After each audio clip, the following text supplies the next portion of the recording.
Selamat siang dan salam sejahtera untuk kita semua. Terima kasih atas kesempatan yang telah diberikan kepada kelompok kami. Kami dari kelompok 6 akan mempresentasikan hasil dari critical book review kami. Adapun nama anggota kelompok 6, yang pertama Ari Setiawan Barus, yang kedua Cindy Amelia Ketared, yang ketiga Firda Paira, yang keempat Nurhanidah, yang kelima Regina Ginsing, dan yang terakhir Rukmoni Sitohang. Baik, terima kasih kepada moderator yang telah mempersilahkan saya untuk mempresentasikan hasil dari materi pada hari ini. Yaitu pertama kali itu ada pendahuluan. Melahirkan adalah proses di mana janin dikeluarkan dari rahim ke lingkungan atau yang dikenal dengan ekstrauterin.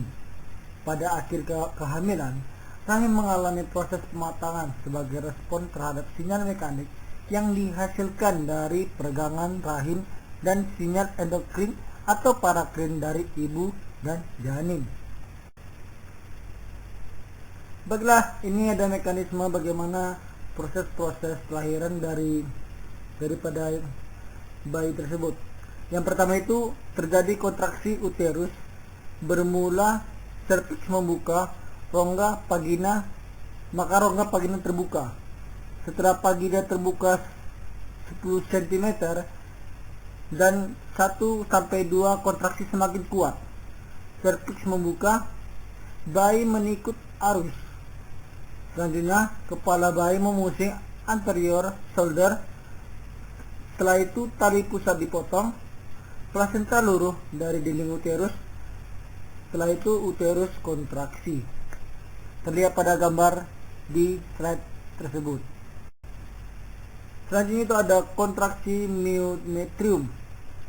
Interaksi myosin dan aksin menyebabkan kontraksi otot, menyebabkan aktivasi ATP-AC, hidrolisis ATP, pembentukan kekuatan dipengaruhi oleh fosforilasi enzimatik rantai ringan myosin 20 KD. Terdapat di gambar itu adalah otot polos myometrium. Yang selanjutnya itu ada fase partisisi dan regulasi kehamilan, fase 0 atau fase 0. Myometrium tidak responsif terhadap berbagai uterotonin seperti prostaglandin atau oksitosin, dan kontraksi tidak terkoordinasi dengan baik. Terjadi frekuensi rendah, low amplitude kontraksi durasi panjang yang berhubungan dengan episode peningkatan aktivitas elektromagnetik atau disingkat dengan EMG yang berlangsung hingga 2-5 menit. Myometrium terdiri dari jaringan otot dan matriks ekstraseluler atau disingkat dengan ECM. ECM terdiri dari protein struktural seperti kolagen dan elastin dan molekul adesin seperti laminin, fibronektin, dan proteoglikan. Seperti pada gambar yang di samping slide tersebut. Terdapat fallopian tubi, ovari, uterus, cervix, vagina, fallopian tubi, dan meioterium.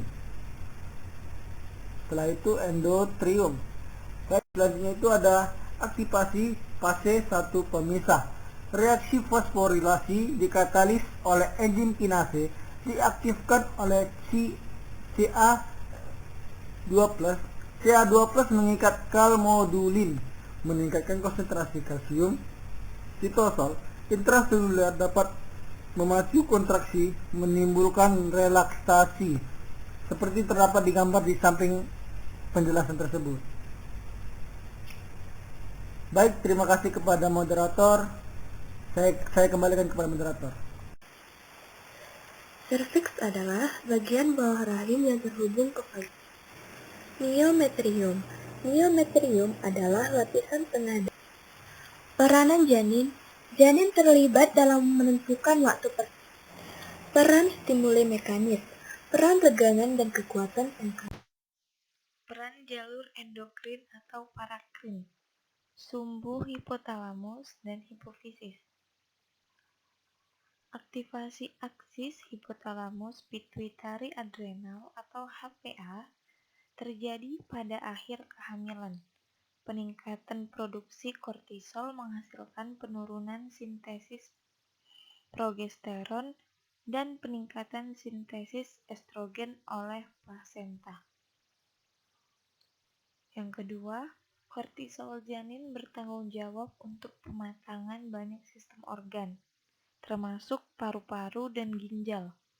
CRH diproduksi oleh neuron paraventrikular hipotalamus, dikeluarkan ke dalam sistem portal dan bekerja pada hipofisis untuk merangsang POMC dan sekresi ACTH. Pada hipofisis janin, ekspresi POMC prekursor ACTH bervariasi di berbagai daerah kelenjar. POMC dapat dideteksi di daerah inferior distalis pada usia 60 hari. Perubahan ekspresi POMC konsisten dengan peningkatan kadar ACTH dalam periode yang sama. Level mRNA POMC dalam pars intermedia relatif tinggi pada usia 60 hari dan meningkat hingga usia ke 100 hari. Setelah itu tetap konstan. Peningkatan level ACTH ditemukan dengan bertambahnya usia kehamilan. Yang keempat, arginin vasopresin atau AVP dari hipotalamus terlibat dalam pengaturan sintesis dan sekresi ACTH hipofisis. AVP magnoseluler terlibat dalam pengaturan keseimbangan cairan janin, sedangkan yang diproduksi oleh neuron parvoseluler terlibat dengan stimulasi sekresi ACTH hipofisis. Pada usia kehamilan sekitar 120 hari, efek AVP dan CRH bersifat sinergis, sedangkan pada usia kehamilan lainnya efeknya bersifat aditif. Prostaglandin terlibat dalam pematangan aksis HPA dan dalam pemeliharaan proses setelah persalinan. Tingkat reseptor glukokortikoid dalam hipofisis dapat mempengaruhi tindakan glukokortikoid. Adrenal janin responsif terhadap ACTH tinggi pada awal kehamilan, tetapi secara nyata dilemahkan pada pertengahan kehamilan sekitar 100 hari. Tingkat respon yang rendah pada hari ke-100 bukan karena tidak adanya respon, tetapi mungkin karena rendahnya kadar ACTH plasma. Estrogen juga mempengaruhi aksis HPA, kebanyakan berasal dari androgen janin, terutama dehidroepiandrosterone sulfat atau DHEA sulfat. Kortisol janin bekerja pada plasenta ovin untuk mengubah produksi steroid. Perubahan ini terkait dengan peningkatan ekspresi enzim sitokrom yang memungkinkan steroid C21 menjadi steroid C19 yang dapat dimetabolisme oleh enzim aromatase untuk membentuk estrogen. Hormon steroid dan pemisahan. Yang pertama ada progesteron. Untuk menghambat kontraksi miometrium pada sebagian besar spesies. Yang kedua, pada primata dan manusia berbeda dengan hewan lain. Konsentrasi progesteron plasma tetap tinggi saat aterm, dan penurunan plasma ibu hanya setelah melahirkan. Yang kedua, ada estrogen. Tindakan estrogen pada rahim umumnya antagonis terhadap progesteron. Pada manusia, estrogen utama yang diproduksi selama kehamilan adalah estriol. Tingkat estriol ibu meningkat secara eksponensial selama akhir kehamilan. Terima kasih, saya kembalikan kepada moderator. Stimulasi fase 2 proses kelahiran. Proses ini ditandai dengan kontraksi uterus yang menguat disertai kelahiran fetus dan keluarnya plasenta. Hormon yang berperan adalah prostaglandin dan oksitosin, di mana prostaglandin berperan dalam merangsang kontraksi otot miometrium, sedangkan oksitosin merangsang miometrium untuk mengeluarkan fetus. Prostaglandin sendiri adalah sejenis hormon yang berstruktur kimia termasuk ke dalam golongan lipid. Sumber prostaglandin di dalam proses kelahiran manusia, yaitu dari membran janin atau fetal dan desidua. Prostaglandin berfungsi untuk memicu ekskresi MMP, di mana MMP ini adalah untuk menstimulasi ketuban pecah dan merilekskan miometrium. Berikut adalah skema antara hubungan stres maternal atau ibu dan fetal stres atau janin. Pada maternal stres, ada CRH atau Korean hormone. Korean hormone ini akan menstimulasi keluarnya prostaglandin. Prostaglandin ini berperan dalam kontraksi dan cervical change atau pemetangan serviks. Kemudian CRH akan berpengaruh kepada janin dengan mengeluarkan estrogen. Kemudian, pengaruh hormon estrogen ini akan membuat terjadinya proses rupture of membran atau ketuban pecah. Selanjutnya, prostaglandin disintesis dengan substrat awal berupa asam arakidonat. Asam arakidonat ini akan diubah menjadi prostaglandin melalui dua tahap, yaitu reaksi siklogenase dan silooksidasi. Jalur metabolisme yang dilewati oleh sintesis prostaglandin adalah G atau H sintase dan disebut juga dengan siklooksigenase atau COX. Kemudian reseptor prostaglandin. Prostaglandin sebagai hormon tentunya memerlukan reseptor di dalam sel ataupun tempat tujuan untuk pengekspresian, di mana reseptor prostaglandin ini sebagian besar diekspresikan di dalam miometrium, terkait dengan fungsi prostaglandin sendiri yang untuk mengkontraksikan miometrium. Ada 8 anggota reseptor prostaglandin dengan struktur heptahelikal. Salah satunya ada EP1 atau E-prostanoid reseptor 1. Prostanoid ini adalah salah satu contoh dari hormon prostaglandin. Kemudian ada subtipe dari reseptor PGE, reseptor PGD, reseptor PGF, reseptor PF, dan TX reseptor.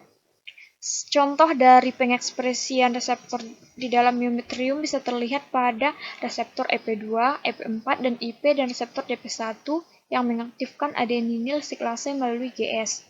Fungsinya yaitu untuk meningkatkan intracellular cyclic adenosine monofosfat atau CAMP.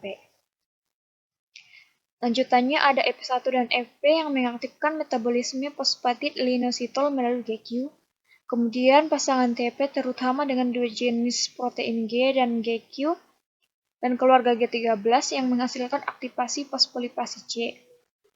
Jadi intinya prostaglandin ini adalah suatu hormon yang berfungsi dalam mengkontraksikan miometrium sehingga erat kaitannya dengan proses kelahiran. Baik, selanjutnya saya akan melanjutkan materi tentang sitokin. Fungsi dari sitokin berperan pada proses kelahiran, berperan juga pada pematangan serviks pada persalinan prematur dan persalinan normal.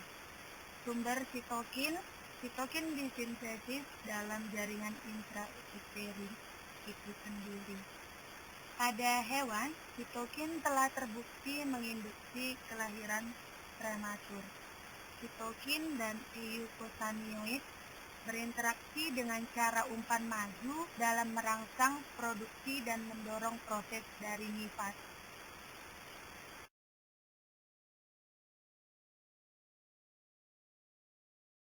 Selanjutnya yaitu hormon pelepas kortikotropin atau yang sering kita singkat dengan CRH. Plasenta menghasilkan CRH yang berfungsi dalam persalinan prematur. Protein pengikat CRH telah terbukti menghambat stimulasi CRH dari pelepasan ACTH dari sel hipofisis.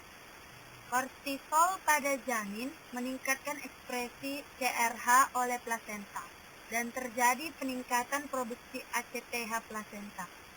Kadar CRH plasma yang tinggi memungkinkan melahirkan prematur, dan jika kadar rendah memungkinkan melahirkan pasca term. Baiklah, terima kasih kepada moderator. Saya Ruth Monisitorus akan melanjutkan presentasi kami yaitu mengenai glukokortikoid, di mana merupakan hormon steroid yang biasa dikenal dengan kortisol. Antiprogestin dengan mengatasi penghambatan progesteron dari ekspresi CRH dan PGDH di plasenta dan membran janin. Merangsang ekspresi PGHS2 di membran janin. Kemudian meningkatkan produksi prostaglandin saat persalinan. Selanjutnya merangsang produksi fibronektin dalam sel mesenkim membran janin, sekresi serviks dan vagina. Selanjutnya adalah ruptur membran atau pecahnya ketuban. Penyebabnya yaitu sitokin lokal meningkat dan interaksi antara matriks metaloproteinase atau MMP dan tisu inhibitor matriks metaloproteinase atau TIMP tidak seimbang. Aktivitas kolagenase dan protease meningkat. Peningkatan tekanan intrauterin, misalnya polihidramnios. Selanjutnya terjadi infeksi intrauterin atau chorioamnionitis, merupakan infeksi pada cairan amnion. Selaput chorioamnion dan uterus yang timbul segera sebelum atau pada saat persalinan yang disebabkan oleh beberapa bakteri. Yang terakhir adalah tokolisis, merupakan kondisi untuk memperlambat kelahiran, digunakan pada saat bayi akan terlahir prematur. Cara kerjanya yaitu merangsang sintesis antagonis dan menghambat sintesis agonis pada miometrium, sehingga bayi tidak terlahir prematur. Maka akan terjadi peristiwa tokolitik, di mana obat ini diberikan untuk inhibisi uterus, contohnya yaitu magnesium sulfat, indometasin, obat anti-inflamasi non-steroid, dan memiliki efek samping. Baiklah, saya kembalikan kepada moderator.